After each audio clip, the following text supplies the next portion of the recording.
I just want to say how grateful I am to my colleague, Senator McMorrow, Chairman Hertel, to all of our incredible supporters here.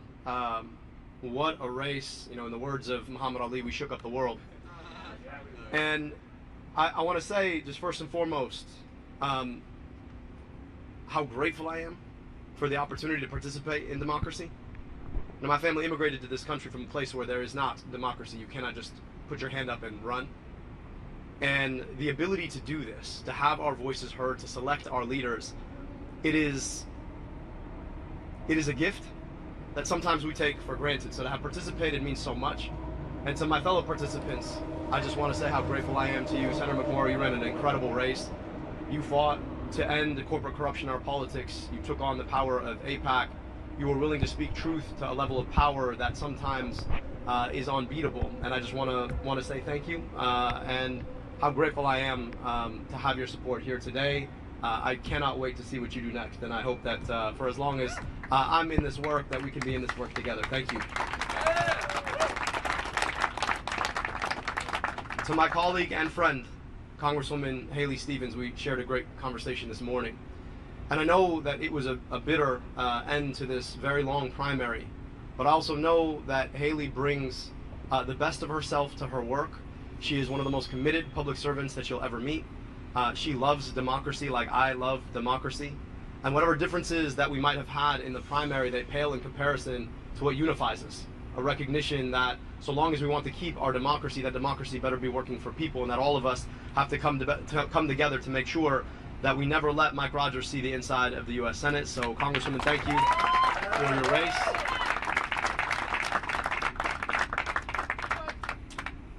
And I have to say a few more thank yous before we talk about where we're going next. First, I got to thank my wife, Sarah. I really, when we decided to jump into this race, I knew that it was going to be tough for me, but I also knew that it was going to be particularly tough on our family. And the fact that she held it down alongside her medical practice, alongside making sure that our daughters didn't experience this without thinking life was just normal. That takes just an extraordinary amount of effort and sacrifice. So I just want to say how grateful I am to you, love, and I'm so honored and thankful that we get to continue this. 20 years on, it's been a hell of a ride. I owe her a 20th anniversary on our 21st anniversary, because we definitely didn't get one of those this year. To my daughters, I know that they're not watching, but I wish this meant I get a little bit more time with you, but give me 3 more months. To everybody who put their shoulders into the work, anybody who made a contribution, who knocked on a door, who made a phone call, who put yourself into this democracy, who gave us your stake in democracy, this movement, this moment is for you. And I just can't say how grateful I am to have earned the votes that we got. We took on a machine. You're not supposed to be able to beat $70 million of outside spending. A record amount of money spent in a campaign against a Democrat in a primary in any campaign. You're not supposed to be able to beat that. And what we showed is that the power of our many is greater than the power of their money. What we showed is that if you're willing to build a movement brick by brick, if you're willing to go and travel your state and have the conversations in rooms big and small, starting in moments when people aren't even paying attention to an election, but are paying attention to the price of gas and the price of groceries and the price of housing and the price of healthcare, that you can build a conversation that builds into a movement that defeats Goliath. This is what you all showed. And my hope is that our democracy will never be the same. So when Big Pharma and Big Tech, when DTE and Blue Cross come a knocking saying, you know what, this is our democracy and we're going to own it, from here on out, we can always point and say, no, this is the people's democracy and we will always own it.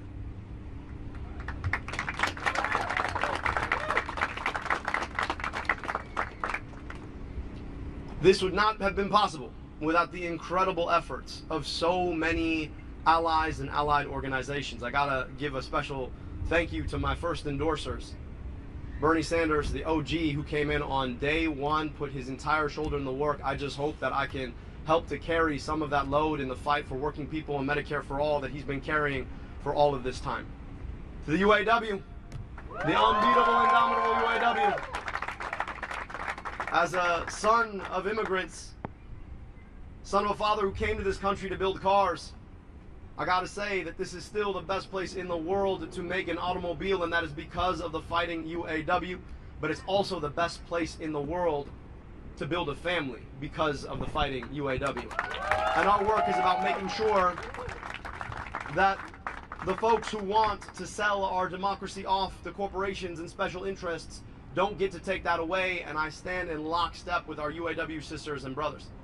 To the AFT, the National Nurses United, the AFGE, the AAUP, thank you so much for your work. To all of the advocacy organizations who made this possible on the ground. Folks like the PCCC and Move On, folks like the Working Families Party, all of the constituency organizations who knocked on doors and made phone calls, thank you so much for putting your shoulder into the work. I also have to thank all of our endorsers, 300 strong, who came in, spent their time with us, came from just down the street or came from across the country to talk about what it looks like to build a movement of the people, by the people, and for the people. I want to say how grateful I am to you. We built this campaign brick by brick. Back in April, I remember talking to a room of 5 people in a discussion that most people will never clock, but it was an opportunity for us to share a honest conversation about pain and about purpose. And I've been able to have 500 more of those discussions over the past 15 months. I trained to be a doctor, and the single most important moment that makes a clinical encounter is that moment that somebody shares their pain with you, believing that you could do something about it. I don't practice medicine, as has been well documented by all of you. But I hope that I get to practice that part of things. And I've been able to practice it, but it requires people being willing to share their pain with you so that you can do something about it. That is a moment, a piece of vulnerability people give you because they believe that you can actually fix it. It's an investment, sure, in a campaign, but it more is an investment in democracy. And as we traveled our state, we were in living rooms in Lansing, VFW halls in Escanaba, basements in Grand Rapids, churches in Detroit. I got to meet so many of you, Michigan, so many. And you shared both what caused pain, but also what brought purpose. And we forged a movement out of that to get money out of politics, put money back in pockets, and pass Medicare for all to guarantee health care in this country.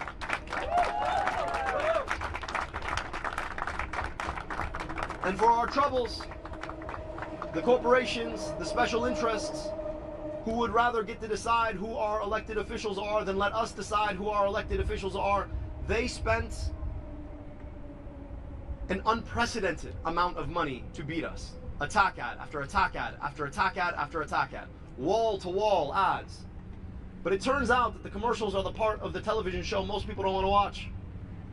It turns out that you can spend as much money as you want on lies, but it doesn't make them true. It turns out that when you're able to reach out and dignify somebody's pain, people remember that a lot more than a 30-second ad played on a loop on television. And it turns out that when the people want something in this democracy of ours, the people can get that thing if we're willing to do the work of that. And that's exactly what Michiganders up and down the state showed. 12,000 volunteers knocking nearly 10,000 doors a day to defeat an unprecedented amount of outside money, $70 million. But right now, as bitter and as divisive and as cynical as the campaign against us might have been, I want us to realize that there is so much more that unites us now. Because the campaign that Mike Rogers and Donald Trump and their GOP MAGA allies are launching is already more bitter. All you got to do is look at the ads you're already watching on TV, started today. You know, they think that you want to use my whole name against me. Mike, listen, man, if you can't say the name, it's Abdurrahman, keep the name out your damn mouth. I'll be happy to give you lessons. But they understand that the only way that they think they can win is to drag us into the mud, to believe the worst about each other, to believe that what divides us is bigger than what unites us. They want us to think that the reason some of us ain't got is because of other people got. But it turns out that the reason so many of us ain't got is because of the system that has corrupted our politics to take it away from us. And that is the thing that we are taking on now. That movement to get money out of politics, put money in your pocket, pass Medicare for all, it is a big movement. So if you supported me or you did not support me, if you voted for Vice President Harris in 2024 or you voted for Donald Trump, if you believe like me that you ought to be able to afford your groceries, if you believe like me that you ought to be able to afford your home, if you believe like me that your tax dollars ought to be invested in you rather than sent somewhere else, if you believe like me that a government of the people, by the people, and for the people is our birthright in this country, if you believe like me that we have a responsibility to stand up and walk with our union so that everybody has collective bargaining rights in this country, if you believe like me that you ought to have the guarantee of good health care in this country without some corporation trying to tell you what you cannot have and should not fight for, I hope that you'll join this movement now.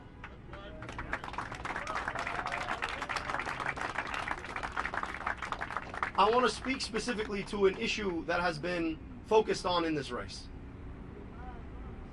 To my Jewish American sisters and brothers, one of the most indelible memories of this campaign will have been the opportunity to break bread with you at Seder, to worship with you at Shul, to be embraced by you. And listening to sisters and brothers who said, you know, I want to join this movement because AIPAC doesn't speak for me. Because I understand that self-determination for one people does not require the quenching of self-determination for another people. That unless all of us are free, none of us are free. I want to tell you the great gift that you've given me. And to all of my sisters and brothers of the Jewish faith, or any faith at all, or no faith at all, I want you to know that my commitment to your safety, my commitment to Jewish safety, is the same commitment that I have to the safety of my own daughters. Because if there is one question of a political philosophy that ought to animate us all, is what would we build, what would we do if we treated all of our kids like they were all of our kids? How would we spend our money? Where would we put our investment? How would we embrace one another? What kind of schools would we build? What kind of health care would we offer? What kind of jobs would we protect? And I say this because there could not be a greater contrast between that philosophy and the cynicism of Mike Rogers. See, Mike's a guy who spent 14 years in Congress with one goal: to figure out how to cash out the day he left. And guess what he did? As soon as he left Congress, after having taken corporate check after corporate check after corporate check to empower the corporations to pick your pockets, he went and he cashed out. Not in Michigan. No, winters are too cold for him. He's got thin skin after all. He went to Florida. So, Mike, if you want to be a Florida man, go be a Florida man.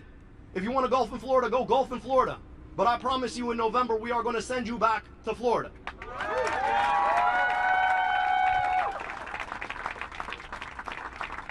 Mike Rogers is the guy who wants to put a data center in your backyard so he can make himself feel a little bit more manly by making an AI video. Mike Rogers is the guy who has never shied away from a DTE check so he could turn his face in the direction of Florida. Mike Rogers is a guy who will do anything Blue Cross Blue Shield wants him to do, including raise your rates. Mike Rogers is a guy who introduced legislation to increase the flow of opioids. He did that while I was in high school. Mike Rogers is a guy whose politics and vision and perspective are old. Mike Rogers is a guy who has never shied away from a corporation he could do a favor for. Mike Rogers is a guy who, believe it or not, went back to Florida so he could lick every single boot Donald Trump owns to beg for his endorsement. I'm so sorry. If you want a senator who's going to lick some boots, fine, go vote for Mike Rogers. But if you want a senator who's going to stand up to Donald Trump, then you've got your option right here. And what's funny about Mike Rogers is that he's like the worst of all versions of the Republican Party, right? he's the worst of the neocon version. I mean, he was in the House during the entirety of the Iraq War. He left because he got tired of it. And then he swore up and down he could never support Donald Trump until, of course, he was licking Donald Trump's boots. So now he carries the burden of both of those things. Is he MAGA? Is he neocon? Nah, man, he's just a corporate sellout. So, Mike, I'm going to say right here, I know you're going to say no because you're a coward. 5 debates, all right? If you're willing to stand with me and have a conversation, you and I both know that you will wither in front of your own crimes. But I'm going to make sure Michiganders know about them. Because at the time we're done, you are not going to have safe quarter from people holding you accountable to what you've done for them here in Michigan. We will send you back to Florida where you belong. 5 debates. I'm hoping for an answer today. It's going to be a lot of fun, my guy. But I want to finish here because it's not about Mike Rogers. It's not even about Donald Trump. It is about who we are as a country. I worked in that building right there. In fact, you could see the window of my former office. And there are moments I had to pinch myself because my story in America is about as unlikely as it gets, but for an accident of history that allows my dad to immigrate to Detroit to go to Wayne State University. I was supposed to be a cab driver in Egypt, like my cousins. I would spend a lot of my childhood summers in Egypt. I'd spend them there with a front row seat to what my life should have been. Except for I got to be born in America, where I got vaccinated against diseases that killed an aunt and uncle I never got to meet. They died before their first birthday. I got to go to amazing public schools, an incredible public university. I got my medical education paid for by a public agency at the NIH. That's what America gave me. Now, the crazy thing is I grew up not 20 minutes from here. And in traveling 20 minutes, I travel a 10-year life expectancy gap. I got to meet kids who never got the opportunities I got, despite the fact that their families had been here far longer than me. I know what America gave me, but I also know what America continues to deny too many of her own children. And a lot of my work in that building right there was about trying to address exactly that. And I kept running up against one thing: the kind of politics that tell us that we cannot invest in those children because we should be sending their money to deny rights to other children abroad. A politics that tells us that the corporations should do what they can and the rest of us do what we must. A politics that tells us that our democracy is there for the taking if you have enough money to take it. And so when the opportunity to run for U.S. Senate came up, I realized that this was a fight not just against Mike Rogers and Donald Trump. It was a fight for the kind of America that can give what I had to all of her children. That is the work in front of us. This country of ours, this America of ours, is more than a flag. It's more than a set of colors. If you're a patriot, then you better fight for an America that is America for all of her kids. That's what this is about. Building a movement to take our democracy back, to serve the people who absolutely deserve the best of what America has to offer them. That's the commitment all of us are making.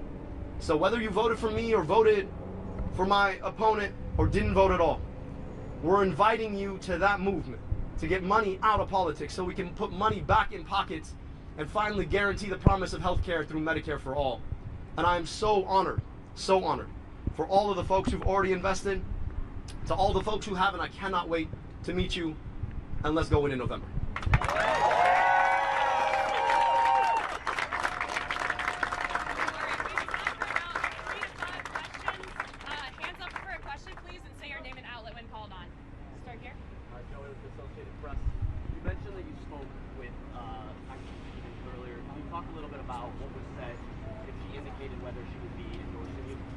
She will absolutely be endorsing us, and she will be fighting alongside us to make sure that we defeat Mike Rogers and win the future in November. Other questions? Looking for locals. Go here. Okay, thank you. Arlette Signs with CNN.